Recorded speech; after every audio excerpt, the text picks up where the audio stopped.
ಕಳೆದ ಕೆಲವು ದಿನಗಳಿಂದ ಕೇರಳ ವರುಣನ ಆರ್ಭಟಕ್ಕೆ ಸಿಲುಕಿ ತತ್ತರಿಸಿದೆ. 14 ಜಿಲ್ಲೆಗಳ ಪೈಕಿ ಕೋಟಯಂ ಜಿಲ್ಲೆಯ ಸಮೀಪದ ಚಿರ್ತಲ ಪಣಿನ್ಯಾರ್ ಪೂಜಲ್ ಉಳ್ಳಿಯ ಎಂಬ ಗ್ರಾಮವೇ ಪ್ರಳಯದಲ್ಲಿ ಸಂಪೂರ್ಣ ತತ್ತರಿಸಿದ್ದು, ಈ ಗ್ರಾಮಕ್ಕೆ ಯಾವುದೇ ಸಹಾಯ ಲಭಿಸಿಲ್ಲವೆಂಬುದಾಗಿ ಗಡಿನಾಡ ಪ್ರದೇಶವಾದ ತುಮಿನಾಡಿನಲ್ಲಿ ಸಮಾಜ ಸೇವೆಯಲ್ಲಿ ಮುಂಚೂಣಿಯಲ್ಲಿರುವ ಅರಬ್ ರೈಡರ್ಸ್ನ ಕ್ಲಬ್ ಸದಸ್ಯರಿಗೆ ಸಹಾಯವನ್ನ ಕೋರಿ ನೇರ ಫೋನ್ ಇನ್ ಕರೆ ಬಂದಿದೆ.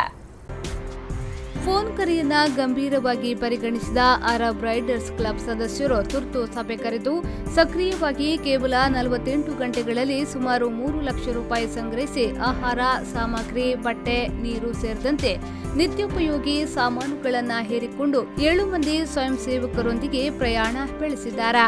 ಪ್ರಯಾಣಕ್ಕೆ ಮೊದಲು ತುಮಿನಾಡಿನಲ್ಲಿ ಮಂಜೇಶ್ವರ ಠಾಣಾಧಿಕಾರಿ ಶಾಚಿ ಅವರು ಸ್ವಯಂ ಸೇವಕ ತಂಡದ ನಾಯಕ ಅಶ್ರಫ್ಗೆ ಧ್ವಜವನ್ನ ಹಸ್ತಾಂತರಿಸಿ ಪ್ರಯಾಣಕ್ಕೆ ಶುಭ ಹಾರೈಸಿದ್ದಾರೆ. ಇದೇ ವೇಳೆ ಮಾತನಾಡಿದ ಅರಬ್ ರೈಡರ್ಸ್ ತಂಡದ ಯುವಕರು, ಇಷ್ಟೊಂದು ಉತ್ತಮ ಮನೋಭಾವದ ಆ ಕ್ರಂದನಿಗೆ ಸ್ಪಂದಿಸುವ ಯುವಕರೆಂದು ತಿಳಿದು ನನಗೆ ತುಂಬಾ ಸಂತೋಷ ತಂದಿದೆ. ಕೇವಲ ಒಂದು ಕರೆಗೆ 48 ಗಂಟೆಗಳಲ್ಲಿ ಇಷ್ಟೊಂದು ಹಣವನ್ನ ಸಂಗ್ರಹಿಸಿ ಬಕ್ರೀದ್ ಹಬ್ಬವನ್ನ ಸಂತ್ರಸ್ತರ ನೆರವಿಗಾಗಿ ಮೀಸಲಿಡುವ ಉದ್ದೇಶದೊಂದಿಗೆ ಸ್ವತಃ ಸ್ವಯಂ ಸೇವಕರಾಗಿ ತೆರಳುತ್ತಿರುವ ಇವರ ಸೇವೆ ಶ್ಲಾಘನೀಯ, ಜೊತೆಗೆ ಇತರರಿಗೂ ಮಾದರಿಯಾಗಿದೆ ಎಂದು ಹೇಳಿದ್ರು.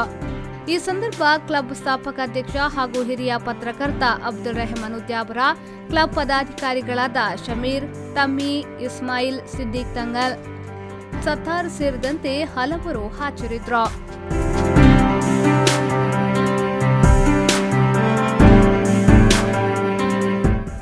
ರೆಹಮಾನ್ ಉದ್ಯಾವರ, ವಿ4 ನ್ಯೂಸ್ 24/7 ಮಂಜೇಶ್ವರ.